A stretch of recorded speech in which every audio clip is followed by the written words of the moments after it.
Muy buenas tardes. Para el doctorado en Ciencias Sociales, como patrocinador junto con la Maestría de Desarrollo Rural, es un honor la realización de este evento y continuar ahora con la jornada vespertina.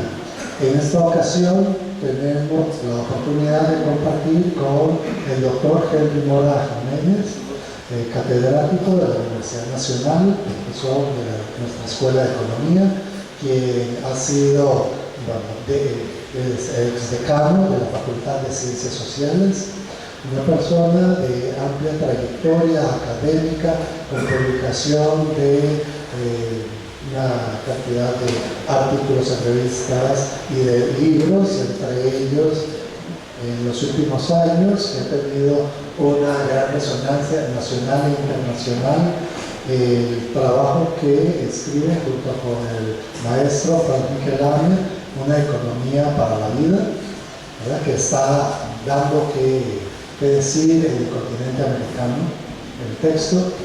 Y últimamente también Henry, siempre apoyando desde una postura crítica las concepciones establecidas, bueno, con el seguimiento que hace de sus estudios de coyuntura y coyuntura económica, una discusión y problematización de las metodologías que se están usando para la medición de la situación del desempleo en Costa Rica. De eso precisamente va a compartir esta tarde en una exposición breve, sintética, pero que apunta fundamentalmente a dar pistas o claves para también entender este problema que hoy por hoy ya empieza a revelarse, no porque no lo fuera, sino por distintos motivos, de alguna manera estar ocultado, a revelarse como un problema crucial o central también para nuestro país. Podríamos hablar muchas otras cosas más del doctor Mora, pero yo creo que ya su fama lo precede, entonces con estas palabras le doy paz. Y muchas gracias, Henry. Gracias, Norman. Buenas tardes. Bueno, entiendo que recién han escuchado una presentación de funcionarios del Instituto Nacional de Estadística y Censo. Me imagino que es sobre la encuesta continua de empleo, así que no quiero abrumarlos con más números, muy más gráficos, y en buena parte mi presentación es una reflexión sobre la problemática, el drama del desempleo en Costa Rica en estos momentos. Desde luego voy a utilizar cifras de la encuesta continua, cifras de la encuesta nacional de hogares, pero fundamentalmente lo que quiero es hacer una reflexión para dimensionar adecuadamente la problemática del desempleo y del subempleo en la Costa Rica actual. Yo diría que hay tres razones por las cuales podemos decir o podemos hablar de un drama o de una crisis de empleo en Costa Rica. Podría mencionar más, pero quiero dar tres en este momento. En primer lugar, los números. Una tasa de desempleo de 10,4 de la fuerza de trabajo, si bien no es comparable metodológicamente con las tasas de desempleo anteriores al 2010, aquellas que se calculaban y se siguen calculando con la encuesta nacional de hogares, en sí mismo ya es una cifra que debería tenernos realmente escandalizados. Una tasa de desempleo del 10% o más de la fuerza de trabajo es realmente una situación alarmante. Esa tasa, por ejemplo, fue la tasa promedio que alcanzó la Unión Europea hace 3 años, inmediatamente después de la gran recesión y de la crisis financiera internacional. Luego siguió subiendo, pero cuando el promedio de la Unión Europea llegó a una tasa del 10% de desempleo, ya ese dato de por sí significaba un cambio significativo en las condiciones de empleo para la Unión Europea. En Costa Rica no es la excepción. En segundo lugar, digo que es dramático porque lastimosamente estos datos no despiertan el interés, no despiertan la alarma de las autoridades nacionales en materia de política social y en materia de política de empleo. Se sigue creyendo que sencillamente estos datos son normales, cuando en realidad, repito, una tasa de desempleo de tal magnitud debería por lo menos estar implicando alguna declaratoria informal de emergencia en la situación de empleo. Más bien, las autoridades tienden a ocultar, a minusvalorar la gravedad del problema.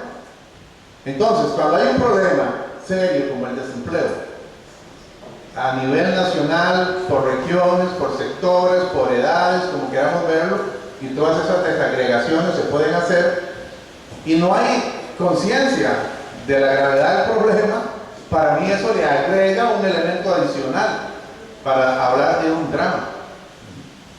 Y en tercer lugar, tampoco hay una reacción en materia de políticas. Seguimos sin disponer, más allá de lo que el papel establece en algunos borradores que se lograron conjuntar hace algunos años con el apoyo técnico de la Organización Internacional del Trabajo, seguimos sin disponer de una política nacional de Estado en materia de generación de empleo. Y los datos que indican el estancamiento en la generación de oferta de trabajo, igual nos reafirman estas posiciones. Entonces, sobre estos temas y otros me quiero referir, y también al final quiero hacer una reflexión sobre la investigación que ha venido haciendo el Estado de la Nación a partir del informe del año anterior sobre lo que ellos llaman la gestión del mercado laboral, que también va a traer su respectivo análisis o actualización para este informe que se publica en 15 días o menos, creo que a finales de octubre, primera semana de noviembre, se hace público el 19º informe del Estado de la Nación. Bueno, a lo largo de los años Costa Rica ha utilizado, y particularmente el INEC, distintas metodologías para calcular, para medir el problema del empleo, del desempleo. Hasta hace escasamente un año y medio solo disponíamos de la encuesta nacional de hogares, que también había atravesado por distintas transformaciones que hacen que los datos no sean comparables. Sin embargo, a grosso modo, podemos evidenciar que desde 1980 las tasas de desempleo en Costa Rica han rondado el 6% aproximadamente en promedio, con valores mucho más elevados en los años 81, 82, 83 y 84, producto de la grave crisis económica que el país vivió en aquellos años. No es sino hasta el año 85 cuando los datos de la encuesta de hogares vuelven a rondar el 7%, 6,5% de tasa de desempleo versus el 8 y hasta 9% que alcanzaron durante esa época de crisis. Posteriormente a eso tenemos la crisis del año 95, tenemos la crisis del año 2000 y tenemos la crisis del 2008. En todas esas crisis las tasas de desempleo se han elevado y han rondado el 8% en esos años particulares. Lo que ocurre a partir del 2008 con la crisis económica y financiera internacional, aunque no tenemos posibilidad de hacer mediciones y comparaciones exactas, sí nos permite obtener, a menos como hipótesis plausible, que efectivamente ha habido un cambio estructural en las condiciones de generación y de capacidad de generación de empleo en la Costa Rica de los últimos 6 años. O sea, estamos hablando en realidad de lo que estamos viviendo en este momento. Hasta el año 2007, las tasas de desempleo rondaban estos datos que les mencionaba. Del 2001 hasta el 2007, las tasas de desempleo rondan 5,5% promedio anual. ¿Okay? Y bueno, se disparan en el 2008, 2009 y sobrepasan el 7%. 7,8 es el último dato para el 2012 de la encuesta de hogares. Pero desde que se comienzan a publicar la encuesta continua de empleo, a partir del segundo trimestre del año 2010, que comienzan los cálculos, resulta que las tasas de desempleo rondan el 10%.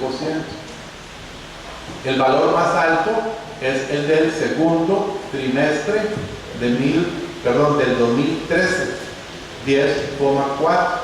Y ha rondado ese valor, el 10%, desde el segundo trimestre del año 2010, de que se dispone de datos.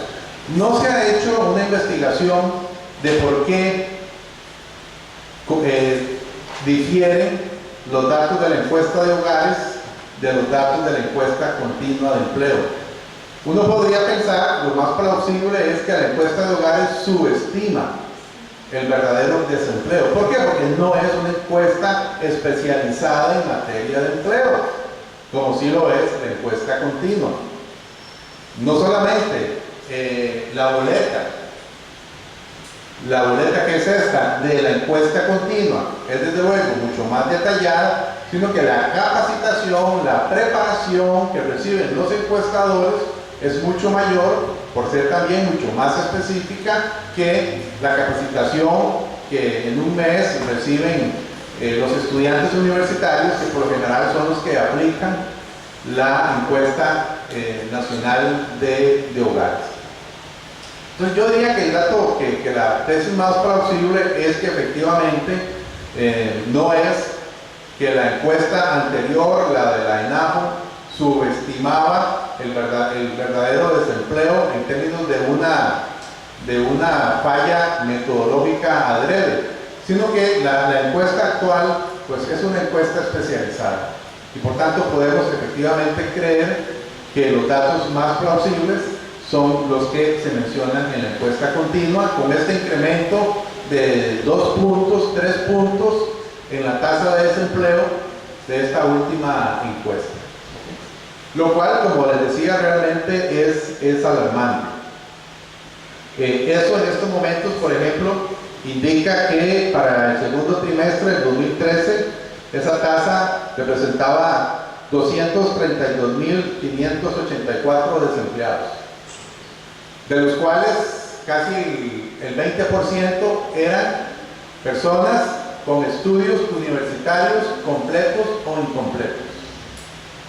O sea, 40.000 universitarios con estudios completos o incompletos están entre estos 232.000 personas desempleadas que recogió la encuesta continua de empleo. Con la ENAJO, con la encuesta nacional de hogares, anteriormente y todavía porque se le sigue aplicando, en el módulo de empleo teníamos posibilidad de conocer los indicadores tradicionales, la tasa de ocupación, la tasa de participación, la tasa de desempleo abierto, también lo que se llamaba en esa encuesta el desempleo visible, el desempleo invisible, que ya no se calcula en la encuesta actual. Y cuando se sumaban la tasa de desempleo abierto con el desempleo visible e invisible, se obtenía la tasa de subutilización. Eso tampoco ya aparece en la encuesta continua, sino que ha sido sustituido por una tasa de subempleo, que en realidad no le llaman tasa, le llaman porcentaje de población ocupada en situación de subempleo, porque no es una tasa con respecto a la fuerza de trabajo, sino un porcentaje con respecto a la población ocupada. Por eso tampoco se puede comparar directamente con la tasa de desempleo abierto. Pero para el segundo trimestre de este año tenemos una tasa de desempleo abierto del 10,4 y un porcentaje de subempleo del 13%. No puedo sumar 13 con 10 y decir que el 23% de la población tiene problemas de acceso en cantidad o exclusión al empleo, pero más o menos ronda el 21%. O sea, si hacemos la equiparación de ese porcentaje de la fuerza de la población ocupada con respecto a la fuerza de trabajo, podemos decir que un 21% de la población está desempleada o subempleada. Un 21% de la población. Uno de cada 4, uno de cada 5. ¿No? Y eso de por sí me agrega, digamos, un problema muy serio, porque el subempleo en la encuesta continua fundamentalmente se refiere a personas que trabajan menos de 40 horas laborales deseando trabajar más. No tenemos el dato promedio de cuántas horas promedio trabajan esas personas subempleadas. Antes sí se tenía cuando teníamos la tasa de subempleo visible e invisible, pero ese dato sería muy útil realmente para saber en qué condiciones laboran esas personas que se consideran subempleadas. Pero ahí no acaba el problema. ¿Okay? Resulta que es fácil tomar la fuerza de trabajo y dividirla entre población ocupada y población desocupada. Pues yo tengo tasa de ocupación, tengo tasa de desempleo. Y por otro lado, tengo los que están fuera de la fuerza de trabajo. Digamos, estudiantes. Menores de 15 años que estudian y no andan buscando empleo. O digamos, jubilados. O digamos también, sobre todo mujeres, que trabajan, tienen lo que se llama trabajo productivo del hogar o trabajo reproductivo, pero no es un trabajo remunerado. Entonces tampoco aparecen como siendo parte de la fuerza de trabajo. Son parte de los que están fuera de la fuerza de trabajo. Pero entre la fuerza de trabajo, pura y simple, y los que están fuera de la fuerza de trabajo, hay una franja, y ese fue el reto que tuvimos con INEC en la encuesta anterior. Hay una franja de aproximadamente, en este momento, 250,000 personas que ciertamente no son desempleados por definición. ¿Por qué? Porque al momento de que se les consulta, se les aplica la encuesta y se les pregunta si están desempleados, dicen que sí, pero al preguntárseles si buscaron trabajo en las 4 semanas previas a la aplicación de la encuesta, responden que no, entonces no son desempleados. Y ahí estamos hablando de una población amplísima de más de 250,000 personas, que el propio INEC, supongo que vieron eso, el propio INEC las divide en dos. Esa población fuera de la fuerza de trabajo la divide en población fuera de la fuerza de trabajo disponible y población fuera de la fuerza de trabajo no disponible. Entonces concentrémonos en esos disponibles, que son los 250,000 de los que les estoy hablando. O sea, no son por definición fuerza de trabajo, no son desempleados por definición, pero están disponibles para trabajar. Bueno, estas personas disponibles, además, se pueden dividir en dos grupos. La población de trabajo disponible y desalentada. Y luego, la población fuera de la fuerza de trabajo con interés para trabajar, pero con impedimento personal de hacerlo. Entonces, de esos 250,000, aproximadamente 50,000 son desalentados. Y los otros 200,000 son estos que el INEC llama con interés para trabajar, pero con impedimento personal para hacerlo. Entonces nosotros comenzamos a escarbar la encuesta y nos fijamos en estos 250,000 personas y en las distintas clasificaciones que se pueden hacer de ellas. Entonces dijimos, bueno, esta gente, alguna de esta gente por lo menos, en realidad está sin trabajo, desea trabajar, necesita trabajar, pero por alguna razón no buscó empleo en el periodo previo a la encuesta o en los 15 días posteriores a la aplicación de la encuesta. Y entonces calculamos lo que llamamos tasa de desempleo ampliada. Esto no es ningún invento nuestro. En otros países se calculan tasas parecidas.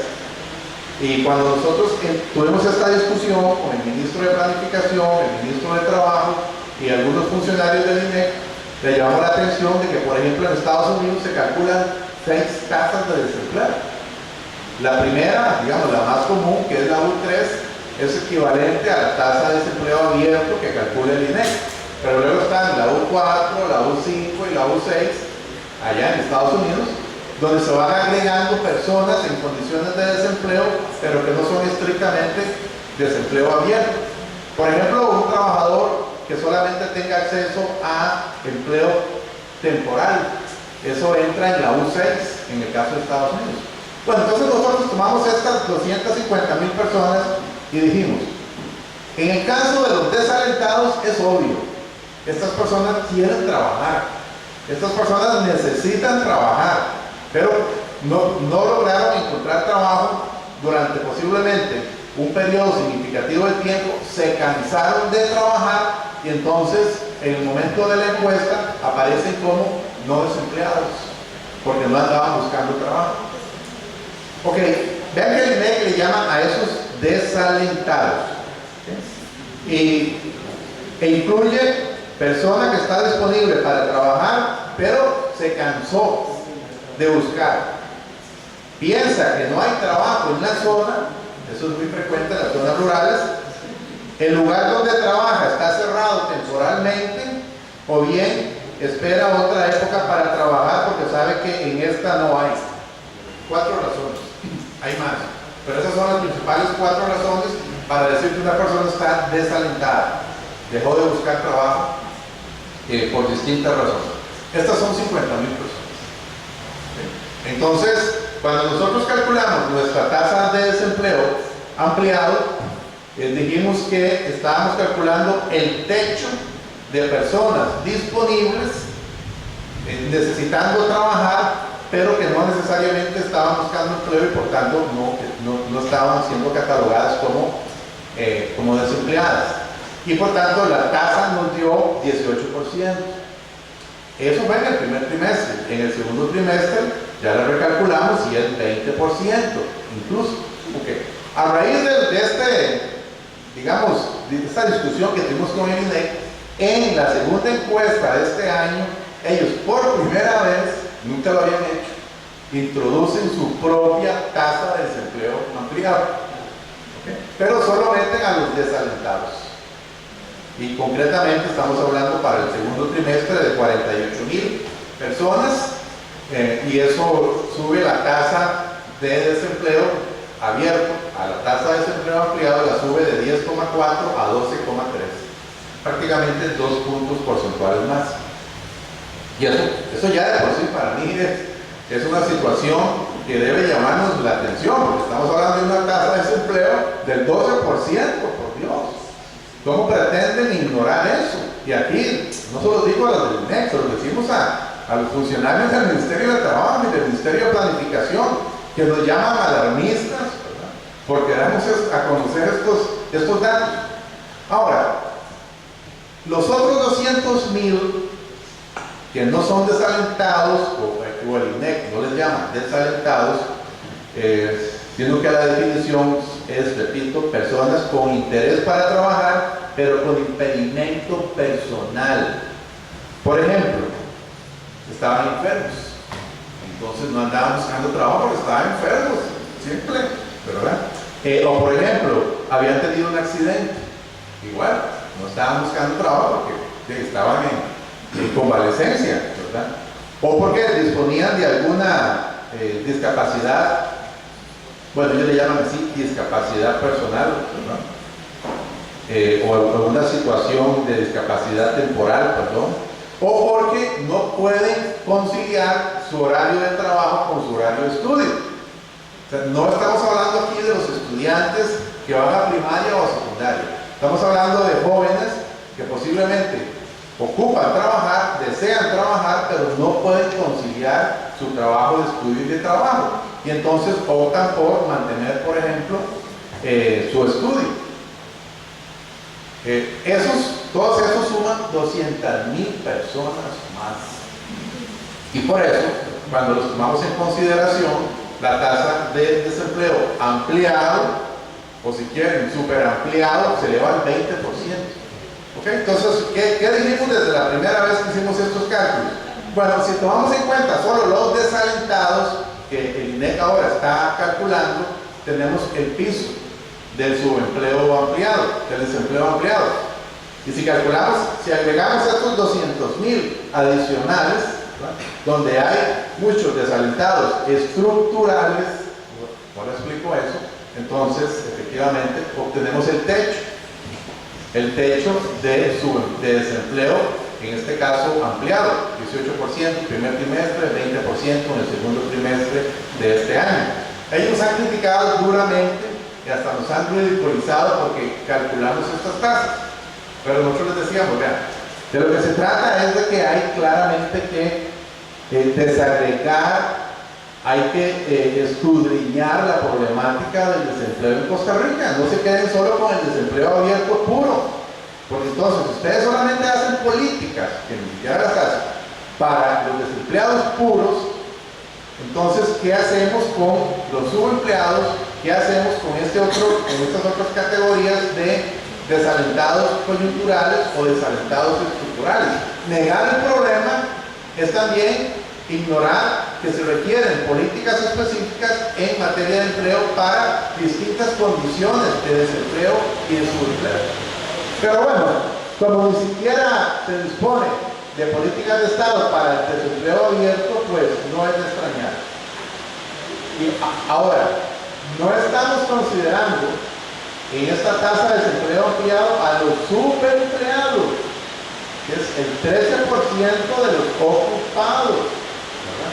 Entonces, incluso si solo tomamos el 12% de desempleo ampliado del INEC y le agregamos este 13 convertido a porcentajes de la fuerza de trabajo, o sea 11, igual estamos hablando de una tasa de dificultades de acceso al empleo de 11 más 13, 24%. O sea, una de cada 4 personas en Costa Rica, una de cada 4 personas de la fuerza de trabajo tiene acceso limitado o es excluido del mercado de trabajo. Y estos son datos realmente duros. Ya que no estamos aquí hablando de otro tipo de subempleo, el empleo precario. Con estos datos no estamos para nada hablando de empleo precario, que se puede medir y lo ha venido haciendo pues, con ciertas limitaciones los informes del Estado de la Nación. Pero ahora vamos a dar algunos datos sobre el problema de la precariedad del empleo en Costa Rica. Primero, con 2 indicadores. ¿Cuántos trabajadores en este país reciben todos los derechos laborales establecidos por ley? Es una forma de aproximarse al tema de la precariedad, ¿verdad? Eso es muy importante. Y lo otro, ¿cuántos trabajadores o trabajadoras están insatisfechos con su trabajo y andan buscando otro tipo de empleo? Por ejemplo, el graduado universitario que está cuidando carros, obvio que anda buscando otro empleo, ¿no? Y que cuida carros por una situación estrictamente coyuntural, circunstancial, y que desde luego anda buscando otro empleo. Bueno, y la encuesta continua de hogares nos permite responder a la primera pregunta, y la encuesta la encuesta continua de empleo nos permite responder a la primera pregunta y la encuesta de hogares nos permite responder a la segunda pregunta. En términos brutos, las personas que en este país tienen problemas directos de acceso al empleo, en la última encuesta eran más de 500,000 de una fuerza de trabajo que ronda los 2.300.000 personas. Y sobre todo, sobre estos problemas es que hemos querido llamar la atención. Entonces, por ejemplo, ahora el INEC calcula lo que se llama la población ocupada que busca cambiar de trabajo. Porque eso, cuando alguien está buscando trabajo, eso tiene importantes repercusiones, porque eso se suma de alguna manera a la presión hacia la baja de los salarios. Porque de todas formas, las personas que andan buscando trabajo están dispuestas a obtener un trabajo mejor, aunque no sea realmente la remuneración que quieren. Entonces, eso también genera presiones. Y estamos hablando de 200,000 personas en la segunda encuesta de este año. 200,000 personas. Entonces, a las 500,000 que ya dije, súmenle estas otras 200,000 que andan buscando trabajo.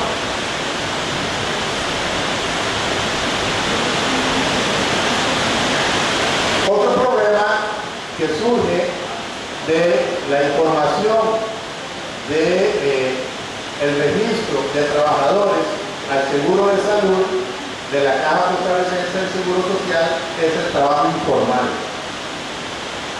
que se puede medir a través de lo que en estas encuestas, o en estos registros, se llaman trabajadores independientes. De los trabajadores formales que se registran en la Caja, se pueden dividir entre trabajadores asalariados y trabajadores independientes. Los trabajadores independientes han venido creciendo de manera acelerada en los últimos años. Y en este momento, si sumamos los trabajadores independientes, formales e informales, estamos hablando de 700,000 personas. Eso es casi una tercera parte de la fuerza laboral. De esas 700,000 personas, la mitad no están inscritas en el seguro de salud de la Caja. Y con toda seguridad tampoco están adscritas a régimen alguno de jubilación. Y esto agrega nuevos elementos para ver realmente la crudeza, la problemática del empleo en Costa Rica. De estas 700,000 personas que son independientes, podemos ver la parte negativa primero. La mitad no tiene seguro de salud. Si son microempresas, seguramente tampoco pagan salarios mínimos. O no los reciben, si son trabajadores. Hay una parte positiva, es gente emprendedora. Es gente que ante la situación de incapacidad de generar empleo de la economía, buscan cómo hacer su propio empleo. En algunos casos son profesionales liberales, en otros casos son vendedores ambulantes, pero son 700,000 personas, la mitad de las cuales no cotizan para la Caja, ni están adscritas al seguro de salud, por tanto. Esto es muy serio. Es el 23% de la fuerza de trabajo registrada en los registros del seguro de salud. Veanlo de esta forma, porque la situación se ha agravado en los últimos 6 años. Del 2008 para acá, la demanda de empleo ha venido creciendo en términos normales, promedio anual, 3%. Promedio anual. Esta es la demanda de nuevos empleos. 3%, 3,2, 3,4. Eso depende de cuánta gente decida salirse del grupo de no fuerza laboral e ingresar al grupo de fuerza laboral que busca empleo.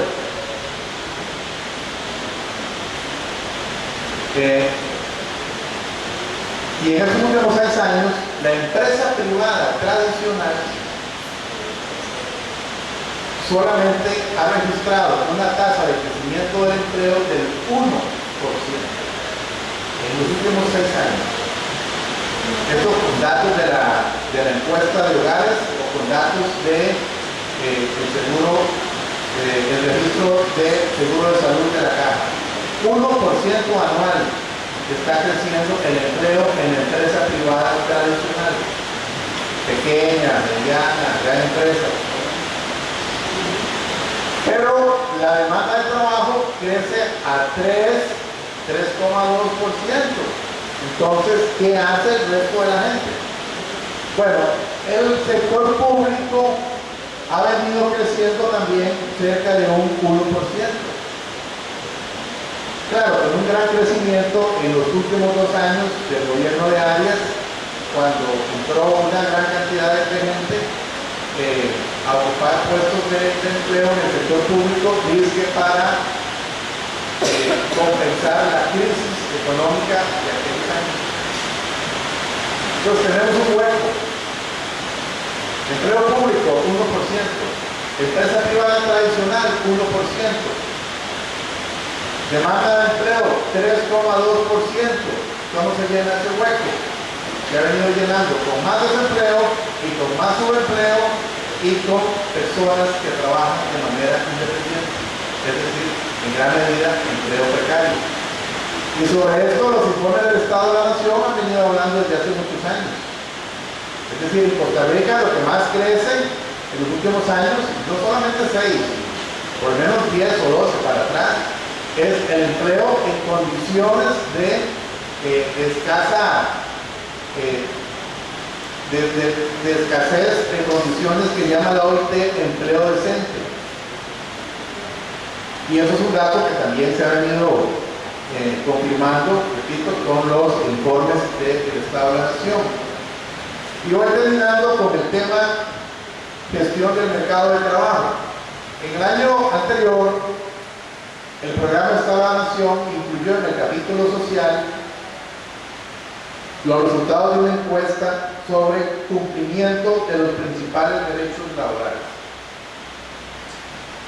Lo vamos a volver a sacar en el informe 19.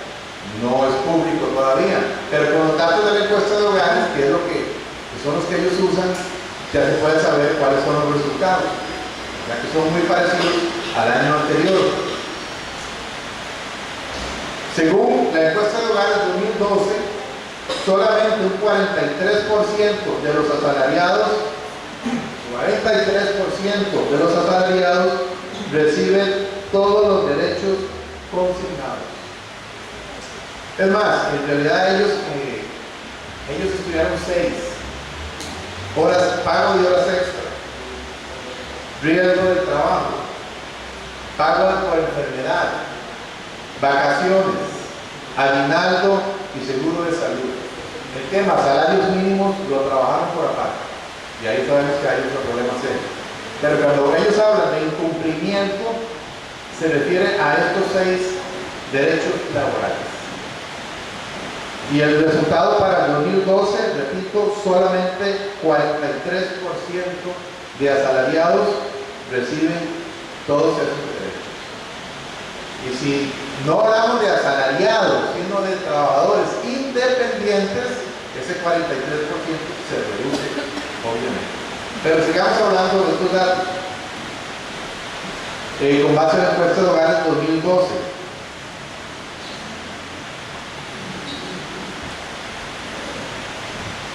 Si desagregamos los datos, resulta que los resultados empeoran, es decir, incumplimiento de derechos laborales, los resultados empeoran para los jóvenes menores de 20 años, empeoran para los adultos mayores, que ese 43% es un promedio nacional, pero empeora para los jóvenes, empeora para los adultos mayores, empeora y mucho para las personas en situación de discapacidad y empeora para las mujeres.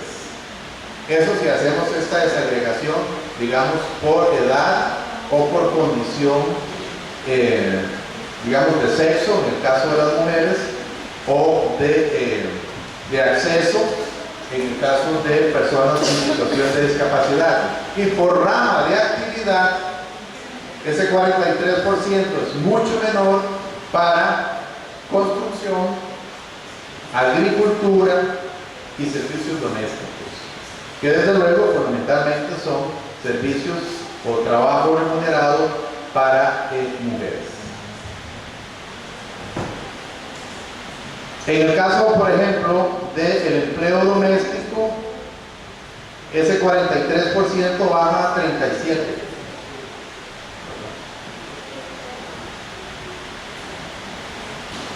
Para darles un ejemplo de cómo efectivamente se crea una falsa ilusión cuando solamente vemos los datos generales. ¿Y cuál es el dato general? De que el 68% de la población tiene seguro de salud, o de que el 60% de la población está inscrito a algún régimen de jubilación, pero que efectivamente hay sectores socioeconómicos o regiones que tienen situaciones mucho peores que esta que estamos mencionando.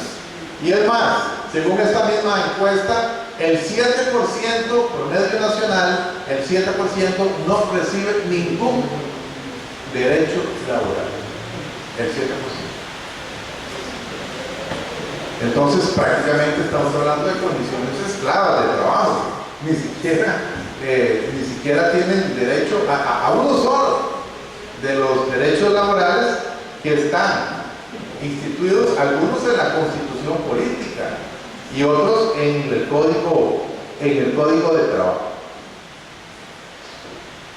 Desde luego, hay también otras características que se pueden estudiar. Por ejemplo, para las micro y pequeñas empresas tiene que haber un grado mayor de incumplimiento. Igual cuando se trata de personas nicaragüenses, cuando se es joven, cuando se tiene al menos una discapacidad. O sea, no recibe un solo derecho laboral 17% de nicaragüenses, 11% de jóvenes, 8% de personas en situación de discapacidad. Bueno, y sobre esto es que nosotros hemos venido llevando la atención, porque realmente creemos que amerita que escudriñar y realmente, es que nos decía Orman, ustedes quieren provocar aquí una alarma, son alarmistas. Yo creo que realmente, sí, claro que estamos pidiendo que se encienda una alarma, y no amarilla ni naranja, sino roja, porque la situación del desempleo en Costa Rica realmente es grave.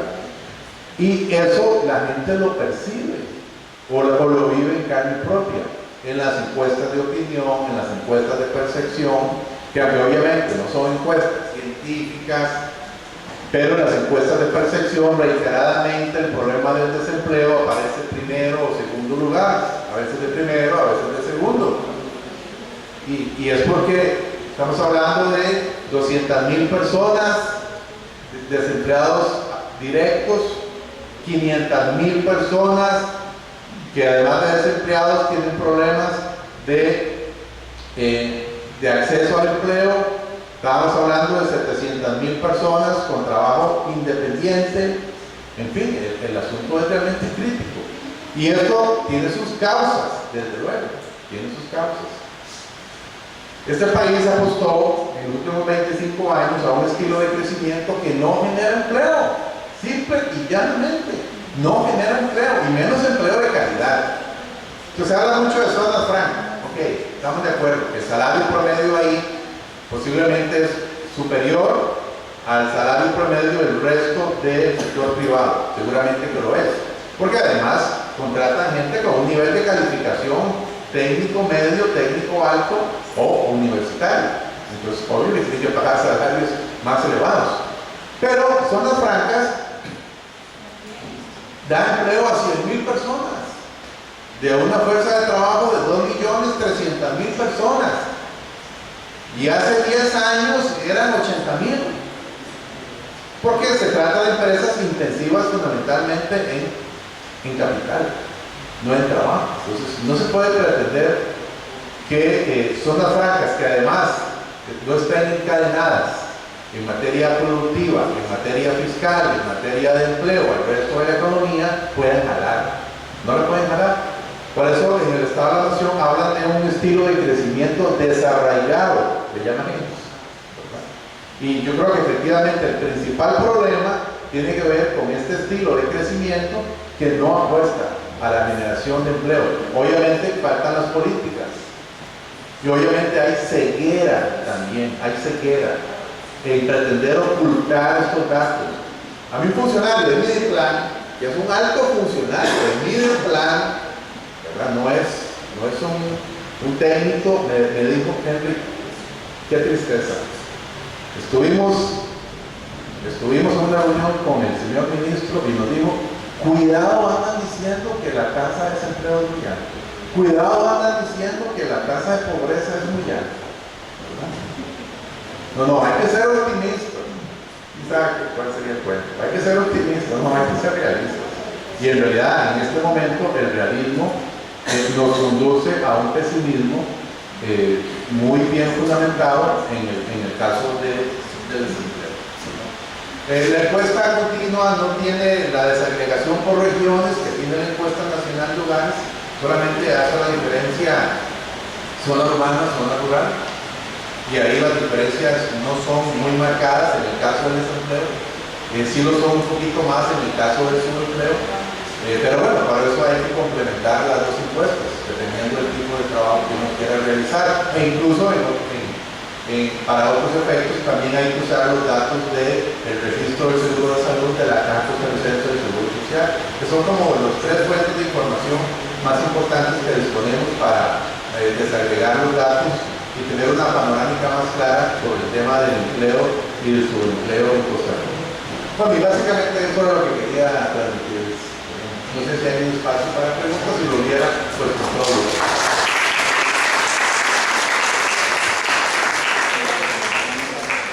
Muchas gracias, Henry. La situación definitivamente se vuelve dramática, sobre todo si pensamos que el empleo, el trabajo como fuente también de los elementos para la satisfacción de las necesidades, o sea, cómo estamos entonces en este país. Y vamos a ver para el paso del compañero si gusta. Hace 10 años estudió sobre la situación de la educación ligada al empleo y al desarrollo. Recuerdo, estuvimos viendo eso porque yo trabajo con el tema cultural.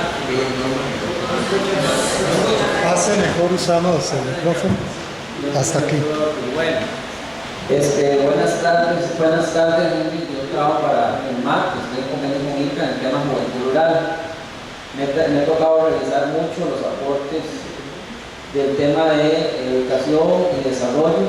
Hace tiempo vienen hablando un planteamiento, caso suyo lo hizo hace 10 años, me acuerdo, en unas revistas ahí, el tema de educación para el desarrollo. Garnier lo ha hablado en el pasado, pero definitivamente no hemos visto la articulación, y vuelvo a insistir, como más temprano lo hice, en el tema de educación para el desarrollo y más que todo en zona rural, el tema de la pertinencia educativa y el tema de rescatar la educación como motor de desarrollo verdadero en las zonas rurales, diferenciando la educación que requerimos para definitivamente formar el capital humano y social que queremos. Eso como oferta laboral, pero por otro lado, ya que la economía es oferta y demanda, también tenemos que ver que esa fuerza laboral que pudiéramos formar con pertinencia a la vocación del territorio, pudiéramos entonces también dinamizar en los territorios justamente con generación de empleo, pues nosotros en un caso lo vemos, por ejemplo, con un programa de migración formamos mucha gente, pero vemos que no es suficiente solo con formar gente, porque de pronto entonces la estamos mandando a la ciudad más calificada nada más, ¿verdad? Sino que también dinamizar, se nos ocurrió por ejemplo el tema de un parque de café como un dinamizador del empleo sostenible y constante. O sea, que hace falta también propuestas creativas de parte, digamos, no solo de formar capacidades en zonas rurales, sino de crear espacios para los empleos de calidad en zonas rurales. Y yo que estoy trabajando en emprendedurismo, definitivamente que es una vía para trabajar el valor agregado. Sí, es una vía, pero el problema es que para jóvenes, en este caso, ni hay el crédito, ni hay la tierra, en fin, todos estos elementos hacen falta, como que no hay el acceso a los recursos de producción. O sea, si hubiera educación, pero si no hay acceso, en parte del sistema productivo, estamos generando lo mismo. Entonces, me gustaría oír propuestas suyas, después de toda esta reflexión, ya propuestas personales y concretamente en zonas rurales, de cómo se podría incrementar el dinamismo económico. Ya sabemos cómo se puede incrementar, digamos, la formación de capital humano, pero por otro lado, la demanda de esa masa de gente que podría ser más calificada y más capacitada en zonas rurales, ¿cómo podría incrementarse en forma creativa? Porque las recetas son que polos de desarrollo, que crear empleo más precario en zonas rurales. Todavía no escucho como buenas propuestas o propuestas creativas. Entonces le pregunto a usted si han pensado en el tema después de la reflexión. Gracias. ¿Alguna otra intervención?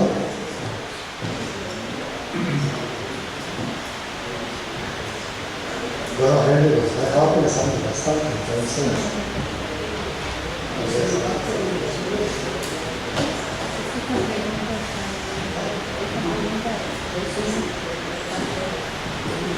Bueno, si el tema del empleo en Costa Rica tiene las características que antes mencionaba y nos obligan o nos deberían obligar a considerarlo realmente un serio problema nacional, algo parecido o incluso más radical tendríamos que pensar con la educación.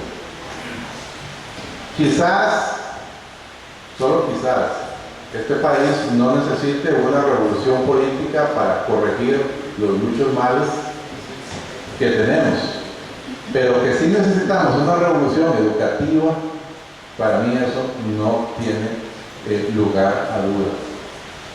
Y en todos los niveles.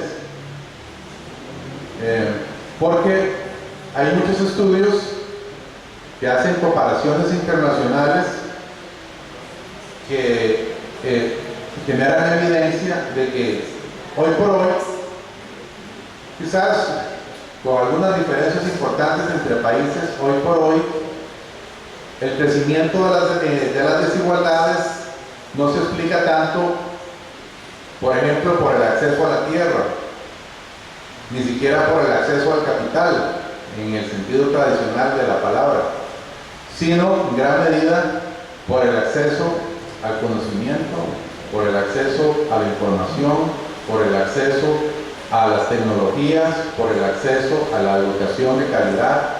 ¿Por qué? Porque estamos atravesando el tránsito de una economía industrial a una economía que no se está desmaterializando como pensaban algunos antes, pero sí se ha terciarizado de manera importante. Incluso en Costa Rica, cerca del 66%, y posiblemente este dato vaya a crecer con los nuevos cálculos del Producto Interno Bruto. En Costa Rica, el 66% del Producto Interno Bruto corresponde al sector servicios o a los sectores servicios. No solamente los sectores que se llaman de servicios personales y comunales, donde está salud y está educación, solo eso representa el 25% del Producto Interno Bruto.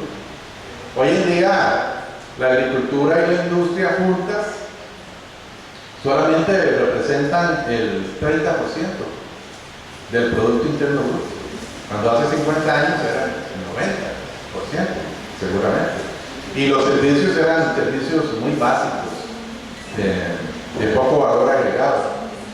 Entonces, esos cambios que están ocurriendo y que nos llevan a una importante terciarización de la economía, pues implican desafíos de gran importancia para el país.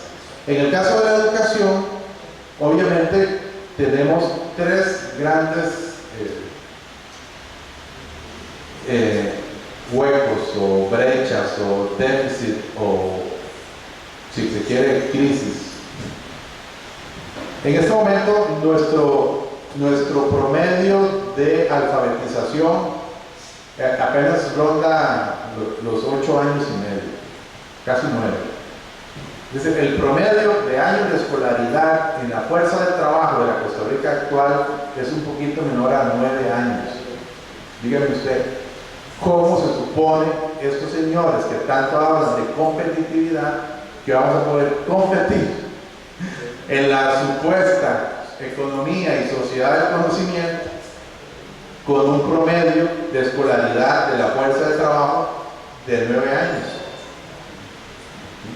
versus una escolaridad de 20, 21, 22 años en países como Corea o en los países escandinavos? Es imposible. Y por eso que en los tratados de libre comercio, en realidad, el tema central es el tema de las nuevas apropiaciones sobre propiedad intelectual, el tema de los servicios, el tema de las inversiones, las desgravaciones arancelarias en la agricultura y en la ganadería son una cerecita que ellos se llevan. Pero el tema central por el que vienen es abrir servicios, como se logró con el TLC aquí en Costa Rica. Abrir servicios, telecomunicaciones, bueno, terminar de abrir telecomunicaciones, infocomunicaciones, seguros, banca, educación, salud, todo eso. En realidad eso es lo que está dinamizando la economía mundial, pero con el inconveniente de que también la generación de empleo en los sectores terciarios no tienen la dinámica que antaño tuvo la industrialización de estas economías en el siglo XIX o en el siglo XX, que es otro tema que hay que resolver. Pero bueno, en Costa Rica tenemos un serio problema, aquí, ese es el primero, un promedio de años de escolaridad muy bajo, apenas parecido al promedio de América Latina. Ya no tenemos absolutamente motivos para vanagloriarnos de que somos avanzados en materia de educación en América Latina. Ese promedio de 9 años lo tiene El Salvador también, y es el promedio de América Latina. Nos hemos quedado muy atrás en un tema que se supone que es crucial, educación. Entonces, tenemos un vacío muy importante en educación preescolar, ¿verdad? Con apenas un 40% de cobertura, y tendríamos que tender lo antes posible hacia la universalización de la cobertura en preescolar, por lo menos de 5 o 6 años. No estoy hablando de 3, 2 años, ¿no? Ahí eso es mucho más bajo, porque prácticamente solo hay oferta privada, ¿verdad? Para jardines infantiles de niños de 2 o 3 años de edad. El otro hueco lo tenemos en la educación secundaria, y fundamentalmente en el mal llamado ciclo diversificado. Mal llamado. ¿Qué absurdo es cuando en una sociedad solamente 1 de cada 10 jóvenes que ingresan a 7º año, solamente 1 de cada 10 entran a la universidad? Y aún así seguimos manteniendo un perfil de educación secundaria fundamentalmente academicista. No tiene ningún sentido. O sea, si por lo menos el 50% de los que ingresan a 7º van a la universidad, tiene sentido una educación secundaria academicista o fuertemente académica. Pero cuando 1 de cada 10, o sea, cuando 9 se quedan en el camino, por Dios, algo está muy mal. Y tenemos que pensar en otro tipo de salidas, ciertamente. Entonces aquí existe la figura de la educación diversificada, donde la deserción es muy alta y donde en este momento la cobertura no llega al 45%. ¿Por qué? Porque se dice que hemos logrado recuperar algo de la cobertura en materia de educación secundaria, sí, pero en 9º, en 7º, 8º y 9º. En 10º y 11º no se ha recuperado mayor cosa. Y los problemas ahí de deserción, de repitencia, pero sobre todo de deserción, siguen siendo muy altos. Y efectivamente cerca del 60% de los jóvenes en edad de estar en colegio en esos años no lo están. Y ahí están los famosos, en gran parte, ¿cómo le llaman? Ninis, ¿es? Los ninis, ¿verdad? Que ni estudian, ni trabajan, y que efectivamente también generan un problema social. Entonces yo diría que incluso hoy por hoy, aunque ahora vamos a hablar de la parte universitaria, hoy por hoy el problema más serio en materia de educación para el desarrollo está en nuestra educación secundaria, porque realmente estamos urgidos de una verdadera diversificación de la educación secundaria, fundamentalmente en esos últimos 2 o 3 años. Y cuando hablo de diversificación, me refiero a que realmente debería de haber salidas mucho más diversas y con opciones colaterales al mercado laboral. Tenemos experiencias pilotos muy importantes: los colegios técnicos, los colegios vocacionales, los colegios científicos, los colegios humanistas, los colegios artísticos. Bueno, artísticos hay 1 o 2, nada más. En realidad, esas salidas deberían de generalizarse si realmente queremos hablar de una educación diversificada, que también desde luego permita que las personas que quieran luego seguir estudiando a nivel universitario lo pueden hacer, pero además formando técnicos medios y altos con salarios dignos. Y eso pasa por la transformación del INA también, que en gran medida debería de convertirse en una especie de universidad obrera, que no se limite a dar simplemente educación de carácter medio-bajo o medio-medio. Me refiero a educación técnica. Pero aquí, como bien decía el compañero, no solamente tenemos que crear las ofertas educativas, sino también compatibilizar esto con las opciones que la economía y la sociedad brindan, para que haya empleo para esas personas, obviamente, en el campo y en la ciudad, desde luego. Y el país, lastimosamente, como ya he dicho varias veces, adolece siquiera de una política de empleo tan básica como garantizar que efectivamente la población que sale de esta educación diversificada, que no le llamemos técnica es una opción, pero deberían de haber 6, 7, 8 opciones, con algunas también con puente a la universidad, ¿no? Y desde luego, dentro de las opciones, la académica es una más, ¿okay? Con acceso directo a la universidad. Y entonces ahí yo eliminaría o relativizaría el tema del examen de bachillerato, por ejemplo, ¿verdad? Para personas que no deseen ingresar directamente a educación universitaria, o sea, que no deseen ser ingenieros o físicos o matemáticos o biólogos, lo que sea, porque estamos también expulsando a una cantidad importante de jóvenes que ganan, en este caso, el 5º año, pero no aprueban el bendito examen de bachillerato, ¿verdad?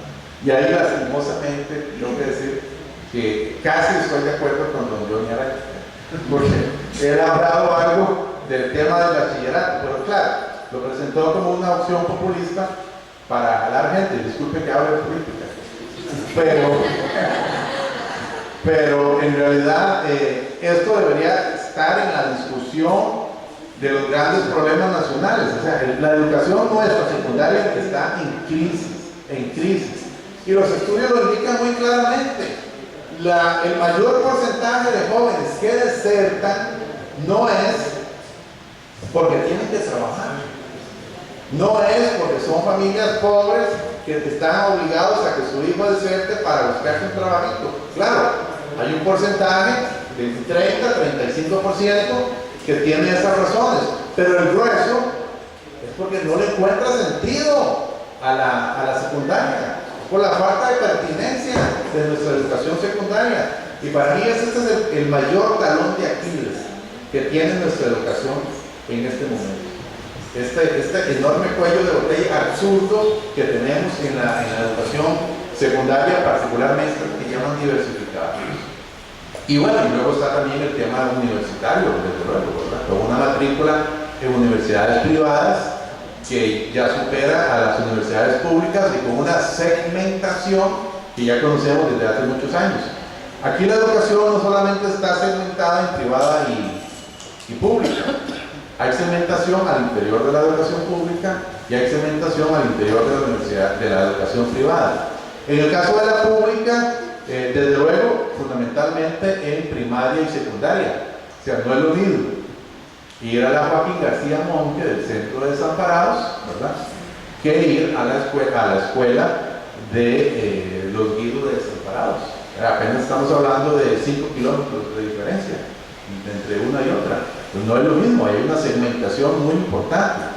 Y en el caso de la educación superior, ahí hay una segmentación, como sabemos bastante bien, en las universidades privadas. Hay 4 o 5, que más o menos dan la talla, y luego 50, ¿verdad?, que son las famosas universidades de garaje, que sin embargo son las que están permitiendo que personas con salarios de 400, 500 mil colones mensuales puedan hacer estudios universitarios. De otra manera no podrían hacerlo, porque ese es el costo de un trimestre en la U Latina, 400 mil, 500 mil colones mensuales, ¿verdad? Entonces, esa segmentación pues implica desde luego un problema serio, pero también responde de alguna manera a la insuficiencia o la incapacidad que las universidades públicas hemos tenido para seguir generando oferta educativa fundamentalmente a los sectores de bajos niveles de ingreso. No tanto en la UNA, pero sí muy claramente en el tecnológico de Costa Rica y en menor medida en la Universidad de Costa Rica, pero el tecnológico es el caso más claro, donde el 80% de los estudiantes vienen de colegios privados, y eso es, digamos, un problema serio que efectivamente a veces se nos critica a las universidades públicas y que ciertamente en alguna medida, mayor o menor, existe. Repito, no tanto en el caso de la UNA, donde el grueso del estudiante viene de colegios públicos, de Alajuela, de Heredia, de San José, fundamentalmente, ¿verdad?